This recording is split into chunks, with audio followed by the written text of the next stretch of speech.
پروردگار عالم نے مسلمانوں کے لیے ہر آیت میں ہدایت رکھی ہے، فلاح و بہبود کی منزلیں یہ ہر آیت کے اندر اللہ پاک نے رکھ دی۔ کیا بتاؤں، آج تک میرے تیرے دل میں اس بات نے یقین نہیں پکڑا کہ یہ قرآن کریم اللہ کا کلام ہے یا کسی بندے کا کلام ہے۔ خود اللہ کی عظمت ہمارے دلوں میں کہاں ہے؟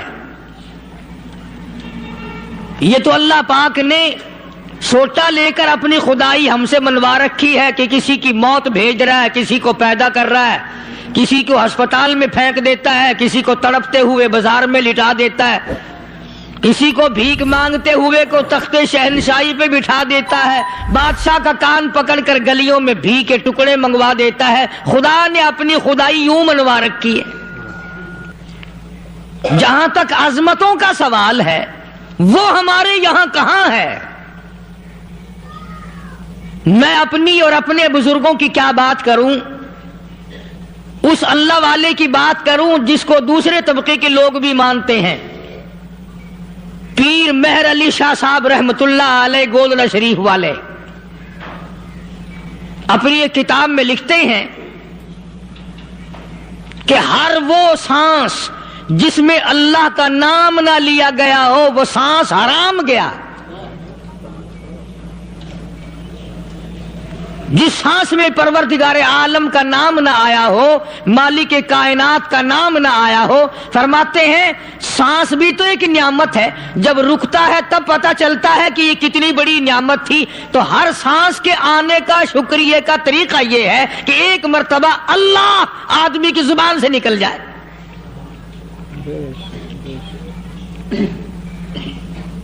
ابھی تو میری تیری نظروں میں اولاد نعمت ہے، کوٹھی نعمت ہے، بنگلہ نعمت ہے، کار نعمت ہے، پیسے نعمت ہے، لیکن اصل نعمت جو سانس آ رہی ہے اس کو جانتے ہی نہیں۔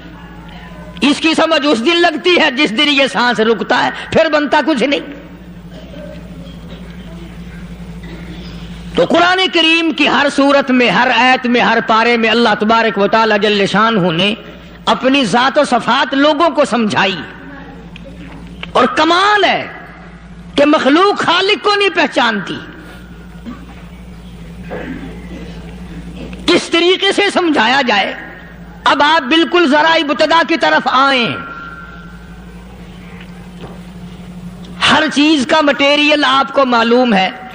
ساری دنیا کہتی آتی ہے کہ گڑ ڈالو تو گڑ کا مزہ آئے گا، شکر ڈالو گے تو شکر کا مزہ آئے گا، جتنا خرچ کرو گے اتنا ہی مزہ آئے گا، ویسا ہی لطف آئے گا۔ یعنی ہر چیز کا جیسا مٹیریل ویسا ہی مال تیار ہوگا۔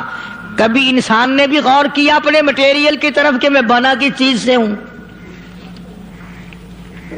کبھی آدمی نے بھی سوچا کہ میرا مٹیریل کیا ہے؟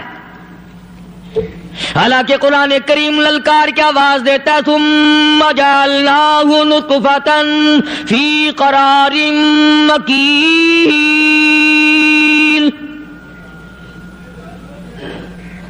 ثم جعلناہ نطفۃ من ماء مہین، میں نے تجھے ذلیل پانی سے بنایا، گندے پانی سے بنایا۔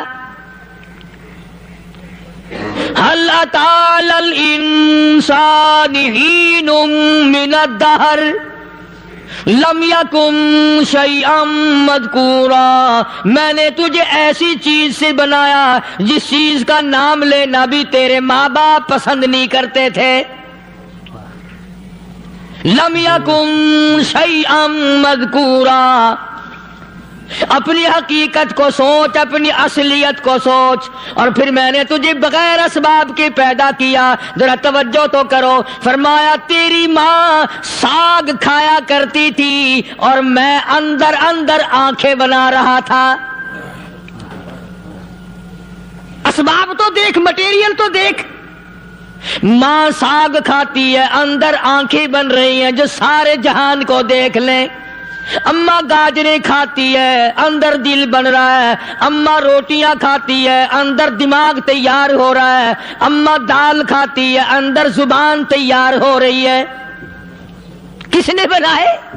فرمایا آؤ، کبھی تم نے آسمان دیکھ کر تمہاری سمجھ میں میں نہیں آتا، ستاروں سے میں سمجھ میں نہیں آتا، چاند کو دیکھ کر میری خدائی سمجھ میں نہیں آتی، سورج کو دیکھ کر میری خدائی سمجھ میں نہیں آتی، اور چل تو اپنے اصلیت کی طرف تو دیکھ کر مجھے مان جا،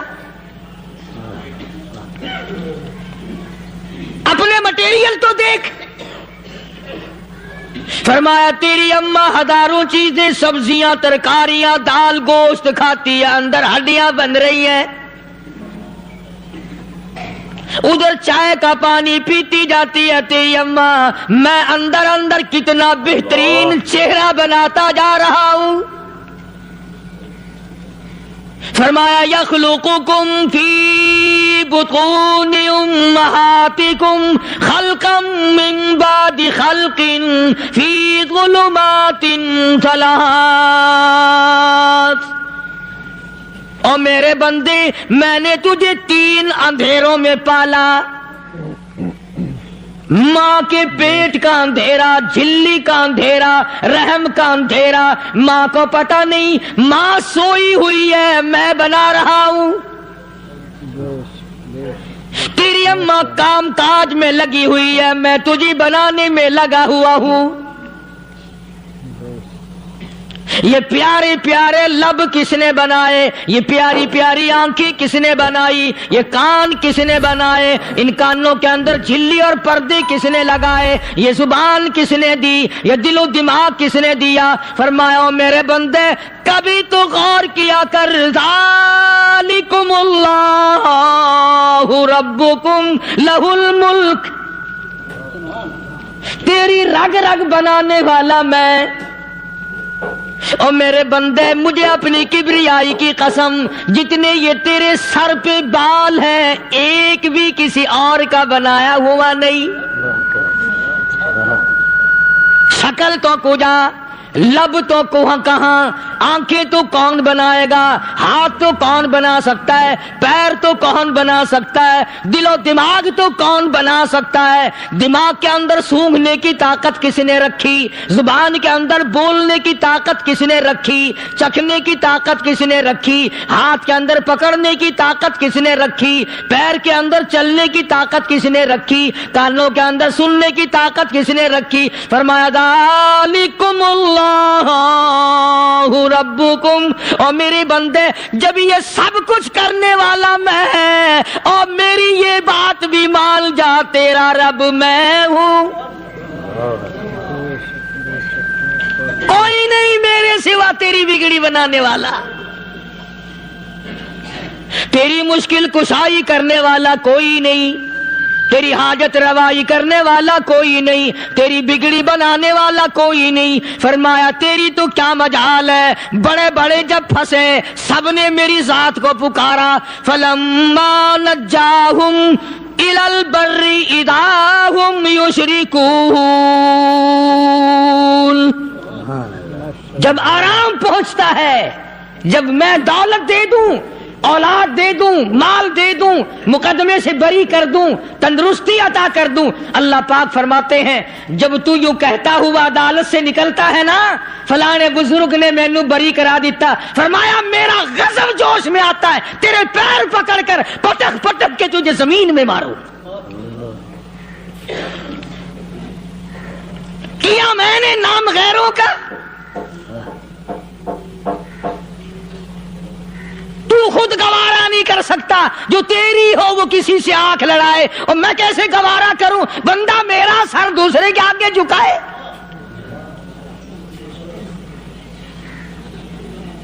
میں کیسے گوارا کروں؟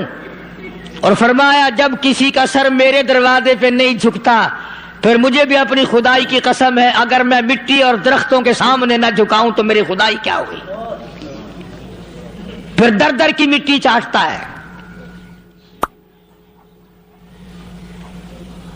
کون آج اللہ کے قرآن کریم کو مانتا ہے؟ عورتوں کے اندر جو سیلاب چل گیا سو چل گیا، جو بات چل نکلی سو چل نکلی۔ فرمایا یا ایھا الناس،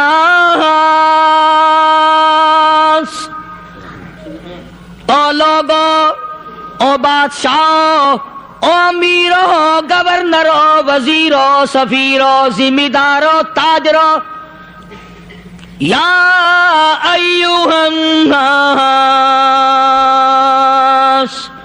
او مولویو، او پیرو، او فقیرو، دروی درویشو، کلندرو، یا ایھا الناس، او لوگو اتقوا ربکم، ڈرو اس پروردگار سے جس کے ایک حکم سے سارا نظام عالم ذرہ ذرہ ہو کر برباد ہو جائے گا۔ ڈرو اس مالک سے جو ایک منٹ میں بے اولادہ بنا سکتا ہے، ایک منٹ میں کوٹھی کو برباد کر سکتا ہے، ایک منٹ میں تمام نعمتوں کو چھین کر فقیر بنا سکتا ہے۔ بس ہم کہتے ہیں، آپ سنتے ہیں، دل میں یہ باتیں جمتی نہیں۔ اللہ فرماتے ہیں وَفِي أَنفُسِكُمْ أَفَلَا تُبْصِرُونَ، اگر میری خدائی تیری سمجھ میں قرآن کریم سے نہیں آئی، کالی کملی والے صلی اللہ علیہ وسلم کے فرمان سے نہ آئی، تو پھر 360 جوڑ سر سے لے کر پیروں کی انگلی تک میں نے لگائے ہوئے ہیں، اپنے ایک ایک جوڑ سے پوچھ لے تجھے کس نے بنایا؟ ایک ایک جوڑ سے پوچھ، ان کے اندر مکھ کس نے رکھی؟ نشے و نما تو دیکھ، تخلیق تو دیکھ آدمی کے اللہ پاک نے کس طریقے سے بہتر صورت میں بنائی ہے۔ اور ظاہر ہے اللہ نے کسی کی امداد نہیں لی کہ آؤ ذرا کان بنوانا جی اچھے سے، ذرا آپ کی فرم آنکھ بنانے والی ہے، آنکھ آپ کی ہو جائے، زبان میری ہو جائے، بندہ بن جائے گا۔ فرمایا نہیں، دنیا کے کام کرتے پھرو، بناتے پھرو، چلتے پھرو۔ فرمایا میرے بندے کا بال تم کوئی ساری دنیا کے سائنسدان ٹیکنالوجی کے ماہر مل کر بنا ہی نہیں سکتے۔ تو فرمایا اتقوا ربکم، ڈرو اس پروردگار سے۔ ڈرنے کا یہ مطلب نہیں کہ نماز پڑھنے مسجد میں آ جاؤ۔ فرمایا اتقوا ربکم، دکان پہ بیٹھا بیٹھا بھی ڈر، کارخانے میں کام کرتا کرتا بھی ڈر، مزدوری کے لیے جاتا تبھی ڈر، گلی میں سے گزرتا ہوا بھی ڈر۔ اتقوا ربکم، ڈر اس پروردگار سے، مال خریدتا ہوا بھی ڈر، بیچتے وقت بھی ڈر، لوگوں کی بہن بیٹیوں کے پاس سے گزرتا ہوا بھی ڈر۔ اتقوا ربکم، ڈر اس پروردگار سے جس سے چھپنے کا تیرا سوال ہی پیدا نہیں ہوتا۔ فرمایا اتقوا ربکم واخشوا یوما لا یجزی والد عن ولدی ولا مولود هو جاز عن والدہ شیئا۔ فرمایا اس دن سے بھی ڈر جس دن کوئی کسی کے ذرہ برابر کام نہ آ سکے گا۔ قیامت کا دن، حشر کا دن، محشر کا دن، حساب و کتاب کا دن، اللہ کی عدالت کی پیشی کا دن، پروردگار عالم کی حضور میں جانے کا دن، نام اعمال تلنے کا دن، ہر شخص کا نام اعمال کھبے یا سجے ہاتھ میں ملنے کا دن۔ ساری کائنات جانتی ہے کہ قرآن کریم نے صاف صاف یہ بات اعلان کہہ دی کہ وہ ایسا دن ہے کوئی کسی کا نہیں بنے گا۔ اولاد ماں باپ کی بننے کو تیار نہیں ہے، ماں باپ اولاد کے بننے اپنی اپنی میں جو پڑے ہوئے ہیں۔ بیوی خامند کی نہیں بنتی، خامند بیوی کا نہیں بنتا، اپنی اپنی مصیبت میں گرفتار ہے۔ روایت میں یوں آتا ہے، ارشاد ہے محمد عربی صلی اللہ علیہ وسلم کا کہ یہ جو دماغ ہے ناک کے ذریعے بہ کر باہر نکل جائے گا، سوا نیزے پہ سورج کی تپش، آنکھوں سے خون بہے گا، اہل محشر پناہ پکار اٹھیں گے، اور پھر کوئی 1-2 گھنٹے کی تو بات نہیں، قرآن کریم کی روح سے اور آیت کی صاف وضاحت سے پتہ چلتا ہے 50,000 سال کا ایک دن. ذرا تصور میں تو لاؤ. ارے آج تم نماز کی پرواہ نہیں کرتے, رضائی نہیں اتار سکتے, صبح کو پڑے رہتے ہو, تب تصور میں آئے گی یہ بات کہ 50,000 سال کا دن کیسے گزرے گا.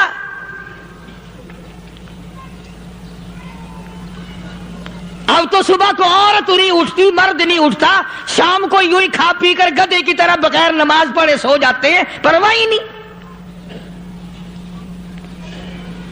فرمایا تعرج الملائکۃ والروح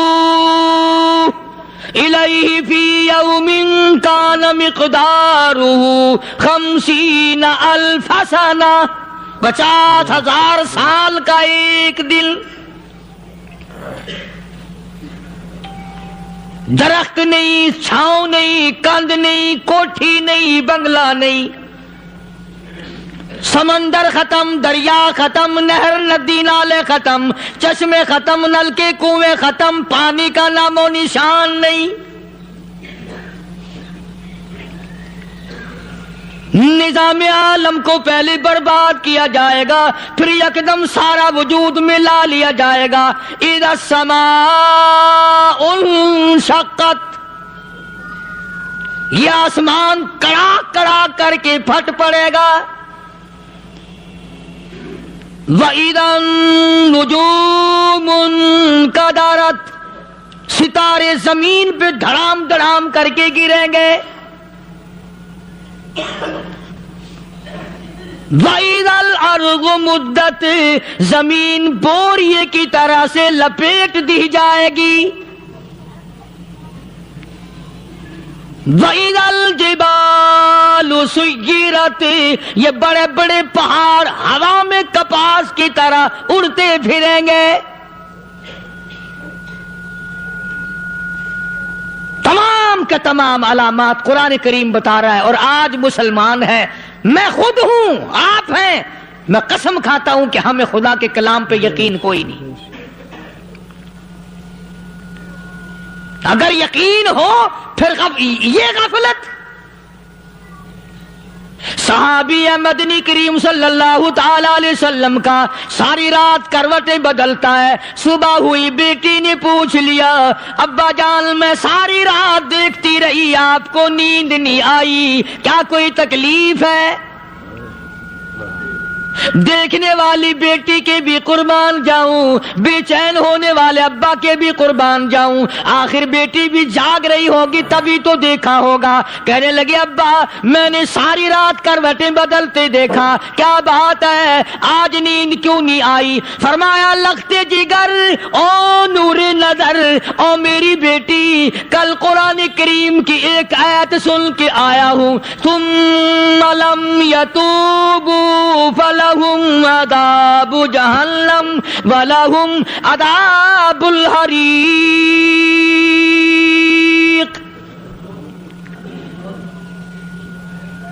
او میری بیٹی جس نے قرآن کریم کے ذریعے جہنم کی خبر سن لی ہو, جہنم کے انگاروں کی خبر سنی ہو, جس نے جہنم کی تباہ کاریاں سن لی ہو, او میری بیٹی نیند کیسے آئے, کیسے نیند آئے؟ امام شافعی رحمت اللہ علیہ اتنے بڑے جلیل القدر ولی کامل ہیں, وقت کے امام ہیں, پرہیزگار متقی ہیں. اپنی بیٹی کو فرمانے لگے لختے جگر تیری آنکھیں بگڑتی چلی جا رہی ہیں, میں دیکھتا ہوں تو ساری رات نیند نہیں کرتی, ساری رات سوتی نہیں, مصلی پہ کھڑی ہو کر قرآن پڑھتی رہتی ہے, تو کچھ نیند کر لیا کر, آنکھوں سے محتاج ہو جائے گی. عرض کرنے لگے ابا جان نیند آتی ہے, بستر پہ لیٹ جاتی ہوں, آنکھ لگنے کو ہوتی ہے, فوراً میرے دل میں خیال آتا ہے شافی کی بیٹی تو نے تو بستر سنبھال لیا, صبح تیری نامعلوم زمین کے اوپر ہوگی یا لاکھوں من مٹی کے نیچے ہوگی. پھر میری نیند اکھڑ جاتی ہے, پھر کھڑی ہو کر خدا کا قرآن پڑھتی ہوں. وہ ساری رات قرآن پڑھا کرتے تھے, اور بدقسمت قوم تمہیں صبح اٹھ کر قرآن کا سپارہ پڑھنے کی توفیق نہیں. مسلمان پر قرآن کا دیدار نصیب نہیں، قرآن کی زیارت نصیب نہیں، گدھے کی طرح کھاتے سو گئے اور گدھے کی طرح صبح اٹھ کر کھانا پینا شروع کر دیا، تو رب کے کلام کا اتنا باغی کہ تو دیکھنا پسند نہیں کرتا۔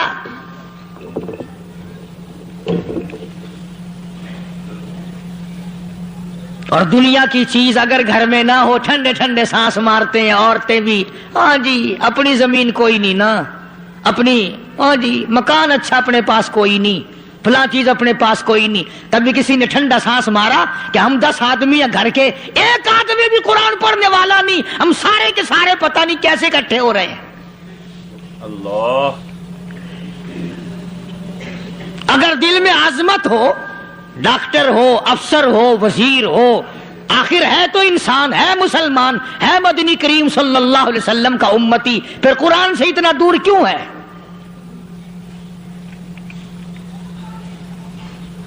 تو اللہ پاک جل شانہ نے فرمایا میرے بندے ہر حال میں ڈر، ہاں تیری ساری چلاکیوں کو میں جانتا ہوں، تیری ساری ہوشیاریوں کو میں اچھی طرح جانتا ہوں۔ فرمایا وہ دن دور نہیں، آیا وقت قیامت کا، آیا، کوئی کسی کے کام نہیں آئے گا۔ فرمایا ان وعد اللہ حق فلا تغرنکم الحیات الدنیا۔ دنیا نے پھنسا لیا، چہل پہل میں پھنس گئے، اس کے رنگ روغن میں لگ گئے، اس کی زیب و زینت میں لگ گئے، رات اسی کی سوچ ہے، دن میں اسی کا فکر ہے، اور مرنے کا کسی کو بھی فکر نہیں۔ قرآن کریم کی آخری سورت، آخری لقمان کے آخری آیتوں میں عجیب مضمون رکھا ہے۔ فرمایا ان اللہ عندہ علم الساعۃ وینزل الغیث۔ قیامت کا ٹھیک وقت اللہ کے سوا کوئی نہیں جانتا۔ کسے معلوم ہے ابھی اگلے منٹ میں کیا ہو جائے گا، سیکنڈ میں کیا ہو جائے گا؟ اچھا ایک بات میرے ذہن میں آئی، یہ بڑے بڑے لوگ آپ کو ملیں گے دیہاتوں میں بھی، بازاروں میں بھی، شہروں میں بھی، فلانا بزرگ غیب کی باتیں بتایا کرتا تھا، فلانا ولی یوں بتایا کرتا تھا۔ کبھی یہ بھی تو پوچھنا کہ اس ولی نے کبھی یہ بھی بتایا کہ میں مروں گا کب، کس دن مروں گا؟ جب اپنی موت کا پتہ نہیں تو اور کسی چیز کا کیا پتہ ہے؟ صرف اٹکل بچوں تیر لگانے والی بات ہے۔ ابھی چند مہینے ہوئے یہاں میرے پاس نوجوان آئے ملتان شہر سے اور کہنے لگے کہ 25,000 کی چوری ہو گئی ہے، بتا کدھر کون لے گیا، کدھر لے گیا؟ میرے پاس آئے یہاں، میں نے کہا بتا دوں گا پر آدھے لوں گا۔ کہنے لگا نہیں دیکھنا جی اتنا تو نہ کرو۔ اب میں نے کہا وہ سارے ہی چلے گئے یار، یقین کرو میں یہاں چارپائی میں بیٹھا ہوں دروازے کے باہر، عصر کے بعد پوری پارٹی آئی اسی شہر کی کہ 25,000 روپیہ گم ہو گیا ہے، بتا کدھر گیا ہے؟ سب لوگ کہتے ہیں قاری حنیف بتاتا ہے، سنو قاری حنیف بتاتا ہے، ٹیلا کرا دوں گا میں۔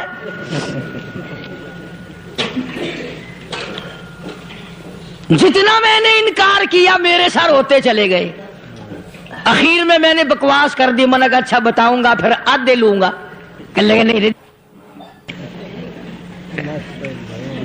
تماشا دیکھا، یعنی اندازہ لگاؤ کہ ہم شہر سے سن کر آئے ہیں کہ قاری حنیف چوریاں بتاتا ہے۔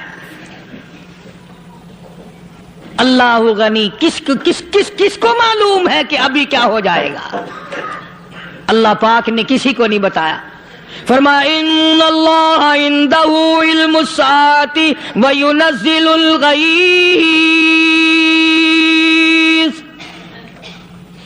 قیامت کا ٹھیک وقت کسی کو معلوم نہیں، بارش کا کوئی پتہ نہیں کب ہوگی، کتنی ہوگی۔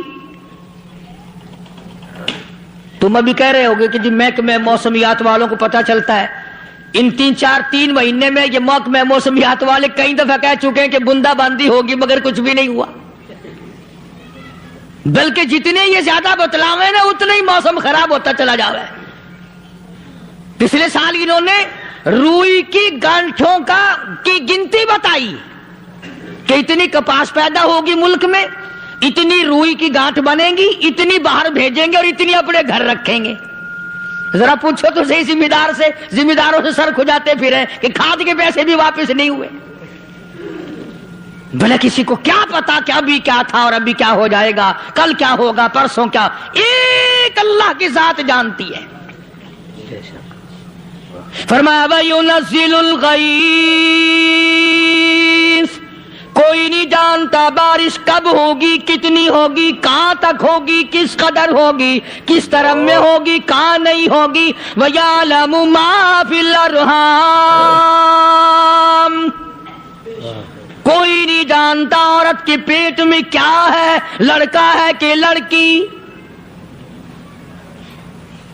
باپ کو پتا نہیں, ماں کو پتا نہیں, دادی کو پتا نہیں, نانی کو پتا نہیں. یوں کہ کسی کو پتا ہو یا نہ ہو, حضرت صاحب کو پتا لگ جاتا ہے. حضرت صاحب کو کیوں, حضرت صاحب ٹھڈ دے اندر وڑدا ہوندا ہے. تماشا دیکھ, کوئی کسی کو پتا نہیں چلتا. اور خدا نے اپنی خدائی کسی کو تقسیم کر کے دینی نہیں. لم یلد ولم یولد, نہ میرے ماں باپ, نہ میں کسی کا باپ, نہ میری اولاد, نہ میں کسی کی اولاد. اللہ الصمد, بے نیاز, بے مثل, بے مثال ہوں. ہمیشہ سے ہوں اور ہمیشہ رہوں گا. سام میرے محتاج ہو, میرے دروازے کے گداگر ہو, میرے دروازے کے فقیر ہو, میرے دروازے کے دستے نگر ہو. آؤ مانگو, کھاؤ, موت آئے مر جاؤ. اگر اکڑو گے, فرمایا پھر میں نے بڑی بڑی سزائیں دی ہیں لوگوں کو. ہاں, میں تو توبہ بھی منہ سے نہیں نکلنے دیتا. کلمہ تو کلمہ ہائے نہیں کرنے دیتا میں. جب میں موت کا پیغام دوں, یکدم دل کی حرکت بند ہو جاتی ہے. ہائے بھی نہیں, اوئی بھی نہیں, اف بھی نہیں, کچھ بھی نہیں. فرمایا وَيَعْلَمُ مَا فِي الْأَرْحَامِ, کسی کو پتا نہیں عورت کے پیٹ میں کیا چیز ہے. دیکھو نا, جس نے 9 مہینے بچہ پیٹ میں رکھا, جب بچہ پیدا ہوتا ہے نا, خود ماں بھی کان لگاتی ہے, بتائیں گی لڑکا ہے کہ لڑکی ہے. بےتابی سے انتظار کرتی ہے, بڑی بے قراری سے انتظار کرتی ہے عورت کہ یہ دائی بول لے, کوئی اور پاس والی بول لے, کوئی اور چھوٹی بڑی گھر کی عورت بول کے بتائے کہ لڑکا ہے کہ لڑکی ہے. اور جس نے 9 مہینے پیٹ میں رکھا, جب اس کو پتا نہیں تو پرلی طرف بیٹھے ہوئے حضرت صاحب کو پتا کیسے چل گیا. وَيَعْلَمُ مَا فِي الْأَرْحَامِ, زیادہ سے زیادہ تمہیں یہ کہیں گے جی فلاں بزرگ نے دعا کی تھی, اللہ میاں لڑکا دے گا, لڑکا ہو گیا. ٹھیک ہے, دعا تو بھی مانگ, بزرگ بھی مانگے, پیر بھی مانگے, فقیر بھی مانگے, عالم بھی مانگے, ماں بھی مانگے, باپ بھی مانگے, خاندان سارے مانگو. بات یہ ہے مانگو تو سارے, پر یوں کہو دینے والا وہ ایک ہے بس. یہ ہے اصل بات. اور مانگنے کی تو کوئی کسی کی وہ نہیں. امام الانبیاء محبوب کبریا حضرت محمد مصطفیٰ صلی اللہ تعالی علیہ وسلم سیدہ عائشہ صدیقہ رضی اللہ تعالیٰ عنہ فرماتی ہیں, میں سوئی ہوئی تھی, اچانک میری آنکھ کھلی, میں نے کالی کملی والے کو سجدے میں دیکھا, رو رہے ہیں, دعائیں مانگ رہے ہیں, رو رہے ہیں.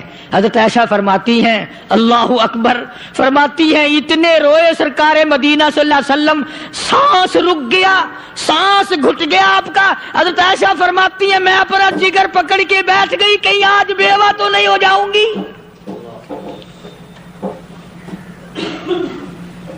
نبی نے اتنا مانگا, اتنا مانگا, اتنا مانگا, اس کائنات میں مانگنے والا کوئی آیا ہی نہیں.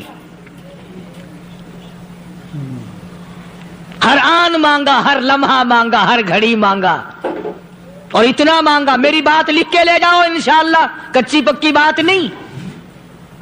سیدہ عائشہ صدیقہ رضی اللہ تعالیٰ عنہ گواہ ہے, سیدہ فاطمہ الزہرا رضی اللہ تعالیٰ عنہ گواہ ہے, نبی کی گھر والی گواہ, نبی کے لختے جگر نوری نظر فاطمہ الزہرا گواہ. فرماتی ہیں حضور کریم صلی اللہ علیہ وسلم کا جب آخری وقت آیا, آواز بالکل ختم ہو گئی, آواز بالکل پست ہو گئی, پھر بھی لب حرکت کرتے تھے, لب حرکت کرتے تھے, دونوں کی دونوں. فرماتی ہیں ہم نے کان لگایا, آواز تھی ربی حبلی امتی, ربی حبلی امتی, اور میرے مولا میری امت کو معاف کر دے. اور خدا کی قسم کالی کملی والے نے آخری سانس تک مہنگائی مانگا.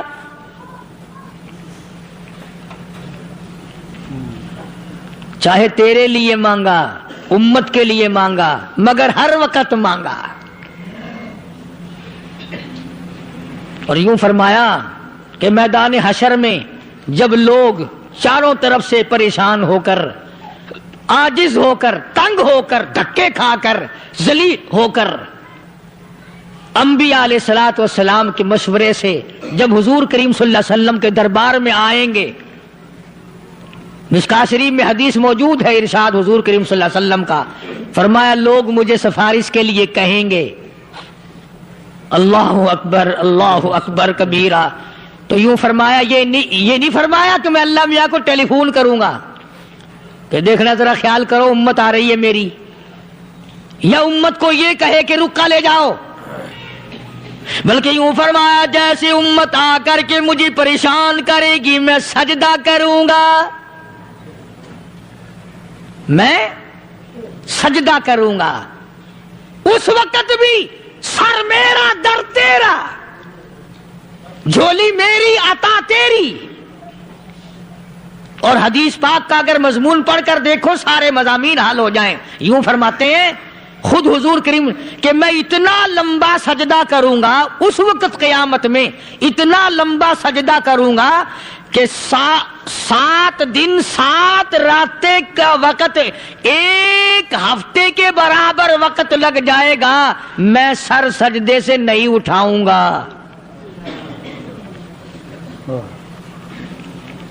اتنا لمبا سجدہ کروں گا کہ 1 ہفتے کی مقدار وقت لگ جائے گا. یہ مقدار کیوں فرمایا؟ قیامت کا دن ہے نا, دن ڈھلنا نہیں, چھپنا نہیں, رات آنی ہی نہیں, رات تو ہے ہی نہیں نا, اس لیے فرمایا 1 ہفتے کی مقدار دن لگ جائے گا, وقت ختم ہو جائے گا پورا ہفتے کے برابر. اس کے بعد اللہ پاک مجھے فرمائیں گے ارفع راسک یا محمد صلی اللہ علیہ وسلم, میرے محبوب سر اٹھاؤ, سل مانگو توتا دوں گا, مانگو دیا جائے گا. سوف یعطیک ربک فترضی, تیرا رب تجھے راضی کر دے گا. صحابہ کرام رضوان اللہ تعالی علیہ مجمعین نے عرض کر دیا یا رسول اللہ صلی اللہ علیہ وسلم آپ کس وقت راضی ہوں گے؟ کتنے لوگ جنت میں چلے جائیں گے, دوزخ میں چلے جائیں گے, آپ کس وقت راضی ہوں گے؟ خدا کی قسم اس محسن کائنات کا کیا کہنا کالی کملی والے نے جو ہم پر مہربانی فرمائی. یوں فرمایا جب تک ایک ایک امتی کلمہ پڑھنے والے کا ہاتھ پکڑ کر جنت میں نہ لے جاؤں میں محمد الرسول اللہ کو چین نہیں آئے گی. ایک ایک کو لے جاؤں گا اور چین نہیں آئے گا مجھے اس وقت بھی. تو عرض کر رہا تھا کہ قرآن کریم نے اور تمام چیزوں میں عقیدے کا سدھار کہ عقیدہ بناؤ. یہ جو عقیدہ ہے نا اس کی حیثیت ایسی ہے جیسے پہلی اینٹ عمارت کی. اگر اینٹ ٹیڑھی ہو گئی تو ساری عمارت ٹیڑھی ہو جائے گی. اگر عقیدہ صحیح نہیں تو سارے اعمال ٹیڑھے ہو جائیں گے, اور اگر عقیدہ صحیح ہے تو اعمال بھی اور تمام افعال بھی اخلاق بھی تمام کی بنیاد جو ہے وہ صحیح رہے گی اور اچھی توفیق ہوگی. یہ عربی کلمہ ہے, آپ اور میں اگر کلمے کا معنی سمجھ لیں پھر بھی بات بنتی ہے. یہی تو معنی لا الہ الا اللہ, کوئی نہیں, بگڑی بنانے والا کوئی نہیں, حاجت روا کوئی نہیں, مشکل کشا کوئی نہیں, تیرا ہاتھ پکڑنے والا کوئی نہیں, مجھے اور آپ کو اولاد دینے والا کوئی نہیں, بیوی بچے دینے والا کوئی نہیں, یہ ہر روز روٹی کھلانے پانی پلانے والا اس کے سوا کوئی نہیں, الا اللہ, ایک اللہ کی ذات ہے. اور فرمایا کہ یہ بتایا کس نے کہ یہ سب کچھ کرنے والا کون ہے؟ محمد الرسول اللہ صلی اللہ علیہ وسلم, کہ ہمارے آقا اور مولا حضرت محمد الرسول اللہ صلی اللہ علیہ وسلم نے بتایا. تو قرآن کریم کی آیتوں نے وضاحت کر دی وما تدری نفس ماذا تکسب غدا, کسی کسی کو پتا نہیں کل کیا ہو جائے گا، صبح کو کیا ہو جائے گا، شام کو کیا ہو جائے گا. وما تدری نفس بأي أرض تموت. کوئی نہیں جانتا موت کس جگہ پہ آئے گی. کسے معلوم ہے کہ میری قبر کہاں بنے گی؟ کوئی نہیں جانتا میرے اس بدن کو جانور کھا جائیں گے. کسی کو علم نہیں ہے کہ قبر کا گڑھا ملے گا کہ نہ ملے گا، کفن ملے گا کہ نہ ملے گا، نماز جنازہ نصیب ہوگی کہ نہ ہوگی، غسل نصیب ہوگا کہ نہ ہوگا. کوئی نہیں جانتا کلمہ پڑھتے موت آئے گی یا کنجری کے گانے سنتے گاتے موت آئے گی. کس کو علم ہے کہ آخری کلام جو دنیا میں ہوگا وہ درود پاک ہوگا یا قرآن کریم ہوگا یا دعا ہوگی یا استغفار ہوگا، اور یا گالی منہ سے نکلے گی، دم نکل جائے گا. کسے معلوم ہے؟ اس لیے فرمایا وما تدری نفس بأي أرض تموت. کوئی نہیں جانتا موت صبح آئے گی یا شام آئے گی. بیوی بچوں کے سامنے آئے گی یا اسپتال میں، کوئی پاس ہوگا بھی یا کہ نہیں جس وقت موت آئے گی کسے معلوم. سجدے میں آئے گی یا کنجری کی گود میں آئے گی کیا پتا. فلم میں آئے گی یا مسجد میں آئے گی. پچھلے دنوں ایک جگہ ایک آدمی نے صبح کی اذان دی، بڑی اچھی اذان دیا کرتا تھا. اللہ کا نام بلند کیا، زمین پہ بیٹھا اور ختم. فجر کی اذان دی، جو سنے انہوں نے کہا یار ابھی تو اذان دی تھی. بس اللہ کی طرف لوگوں کو بلایا اور خود دنیا سے رخصت ہو گیا. ہاں کسی کی موت یوں بھی آیا کرتی ہے، کسی کی سجدے میں آ جاتی ہے، کسی کی مراقبے میں آ جاتی ہے. اللہ اکبر. کسی کی نماز میں آئے، اللہ کی طرف دھیان لگے ایسا لگے کہ لگی چاہے وہ چلا ہی جائے. ہمارے استاد محترم مولانا عبد الخالق صاحب رحمۃ اللہ علیہ یا کبیر والے میں تھے، بہت بڑے عالم، جید عالم، سمندر تھے علم کے. بس صبح کی نماز کے بعد مراقبے میں بیٹھے اللہ اللہ کر رہے ہیں. بس جیسے اتحیات میں بیٹھتے ہیں نا اسی طریقے سے بیٹھے تھے. دن چڑھ گیا. بھتیجے نے آ کر کے کہا حضرت ناشتہ تیار ہے، جواب کوئی نہیں. پھر کچھ دیر کے بعد آیا کہ حضرت ناشتہ تیار ہے، جواب کوئی نہیں. اور دن چڑھ گیا. ہاتھ لگا کے دیکھا کہ حضرت تو پہنچ گئے اللہ کے یہاں. کس حالت میں؟ ایسی اللہ اللہ اللہ سے لو لگائی کہ اللہ ہی کے یہاں چلے گئے. اور ان اللہ والوں کے پاس اس نیت سے لگا کرو میری آخرت بن جائے، میری قبر بن جائے، میرا آخری کلام جو دنیا میں ہو وہ کلمہ ہو، استغفار ہو، درود پاک ہو، قرآن کریم ہو، پھر تو مزہ ہے. اور اگر ہائے ہائے ہائے ہائے کرتے مر گئے تو کیا ہوا؟ فرمایا ان اللہ علیم الخبیر. میں خدا کی ذات تمام چیزوں سے واقف ہوں. مجھے تو پتا ہے نا، تیرے ایک ایک سانس کا پتا ہے، تیری رگ کے ایک ایک خون کے قطرے کا مجھے پتا ہے. اس لیے کہا کرتا ہوں کہ عادت ڈال لو درود شریف پڑھتے ہوئے چلنے پھرنے کی، کلمہ کلام پڑھتے ہوئے چلنے پھرنے کی، استغفار کرتے ہوئے چلنے پھرنے کی. پہلے زمانے میں جب ٹھوکر لگتی تھی تو لوگ سبحان اللہ کہتے تھے، اللہ اکبر، استغفر اللہ. اب گالی منہ سے نکلتی ہے، اب گالی منہ سے نکل رہی، گالیاں بکتے ہوئے لوگ مر رہے ہیں. حضرت معاذ بن جبل رضی اللہ تعالیٰ عنہ مدینے پاک میں بیمار ہے، آخری وقت ہے. صحابہ کی ایسی ایسی موت آیا کرتی تھی. چاروں طرف جتنے گھر والے بیٹھے ہیں، اماں بھی، بیٹی بھی، گھر والی بھی، بہن بھی، بھائی بند بھی، قبیلہ بھی، خاندان بھی. مدینہ شہر ہے، کالی کملی والے کا شہر ہے. حضرت معاذ بن جبل کا آخری وقت ہے. چاروں طرف بیٹھنے والے بھی تلاوت کر رہے ہیں قرآن کریم کی، خود معاذ بن جبل بھی تلاوت فرما رہے ہیں. اچانک حضرت معاذ رضی اللہ تعالیٰ عنہ رونے لگے. روئے حضرت معاذ. یہ وہ جوان ہے جس کو رخصت فرمانے کے لیے یمن کا گورنر بنا کر کے بھیجا حضور صلی اللہ علیہ وسلم نے. حضور صلی اللہ علیہ وسلم اس کو روانہ فرمانے کے لیے کئی میل پیدل تشریف لے گئے. ہاں حضور کے صحابہ. تو معاذ بن جبل جب رونے لگے تو گھر والوں نے پوچھا کیوں؟ کوئی بیٹھا ہوگا نا. کہنے لگا ڈر گئے؟ موت سے ڈر رہے ہو؟ موت سے ڈر کے رو رہے ہو؟ حضرت معاذ کہنے لگے نہیں، موت سے کیا ڈرنا، میں کیوں ڈروں موت سے؟ اس نے تو آنا ہی آنا ہے، میں نہیں ڈرتا. انہوں نے کہا پھر رویا کیوں رو رہے ہو؟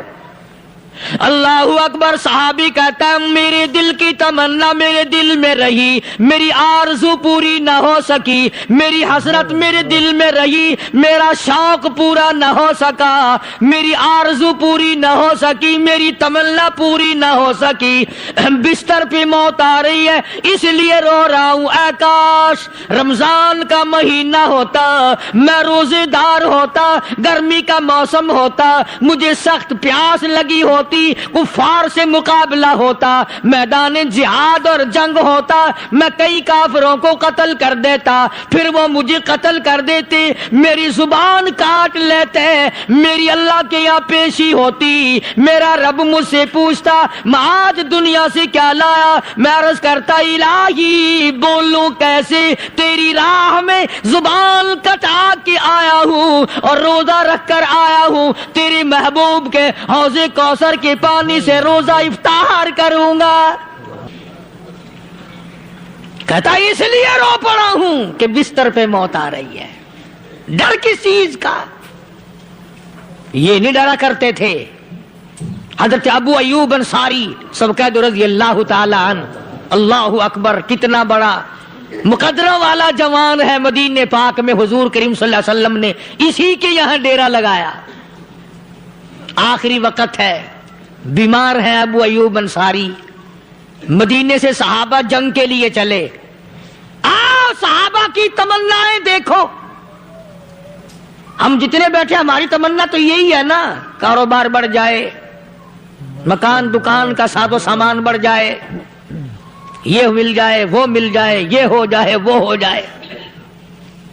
ابو ایوب انصاری بیٹھے ہوئے دیکھ رہے ہیں صحابہ سواریوں پہ پیدل تلوار نیزے تیر لے کے چلے. ابو ایوب انصاری کہنے لگے کہاں چلے ہو؟ کہ جہاد فی سبیل اللہ کے لیے. کہنے لگا مجھے بھی لے چلو. سمجھ رہے ہیں آپ سارے؟ فرمایا مجھے ساتھ لے چلو. کہا کمال ہے، بیمار آدمی اور جنگ میں بیمار کا کیا کام ہے، کیا کرو گے؟ نگا مہربانی کرو، احسان کرو مجھ پر، مجھے ساتھ لے کے چلو. خدا کے بندے بیمار ہے، کرے گا کیا میدان جہاد میں؟